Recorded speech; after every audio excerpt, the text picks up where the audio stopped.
পাঁচ রজনীতে দোয়া কবুল হয়। এক নম্বর হচ্ছে মুমিন বান্দা যখন জুমার রাত যখন দোয়া করবে তাদের দোয়াগুলো আল্লাহ পাক রব্বুল আলামিন কবুল করে নেবে। সুবহানাল্লাহ।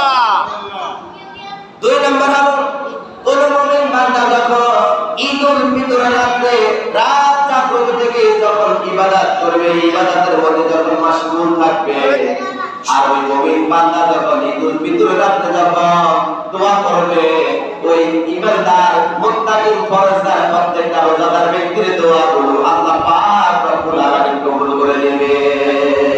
সুবহানাল্লাহ সুবহানাল্লাহ। তিন নম্বর হলো প্রত্যেকটা ইমানদার বান্দা যখন ঈদুল আজহার রাতে রাত জাগ্রত থেকে যখন ঈদুল আজহার রাতে যখন দোয়া করবে, ওই ব্যক্তির দোয়া আল্লাহ পাক রব্বুল আলামিন কবুল করে নেবে। সুবহানাল্লাহ। সুবহানাল্লাহ। চার নম্বর হলো রজব মাসের প্রথম রাতে যে ব্যক্তি, যে ইমানদার বান্দা রাত পরে ইবাদত করবে, রাত পরে ইবাদত করবে, রাতে জাগ্রত থেকে প্রত্যেকটা ইমানদার মুমিন বান্দা যখন ইবাদত করবে, ওই ব্যক্তির দোয়া আল্লাহ পাক রব্বুল আলামিন কবুল করে নেবে। সুবহানাল্লাহ।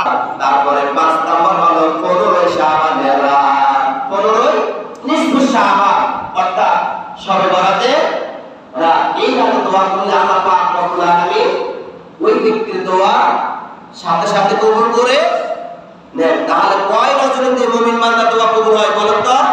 5 রজনীতে। এক নম্বর আছে জুমার রাতে দোয়া করে দোয়া কবুল হয়। দুই নম্বর হচ্ছে ঈদুল ফিতরের রাতে দোয়া করে দোয়া কবুল হয়। তিন নম্বর হচ্ছে ঈদুল আজহা রাতে দোয়া করে দোয়া কবুল হয়।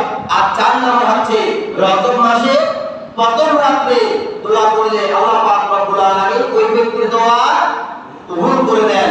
5 নম্বর হচ্ছে 15 শাবানের রাতে, 15 শাবানের রাতে যে ব্যক্তি দোয়া করবে অর্থাৎ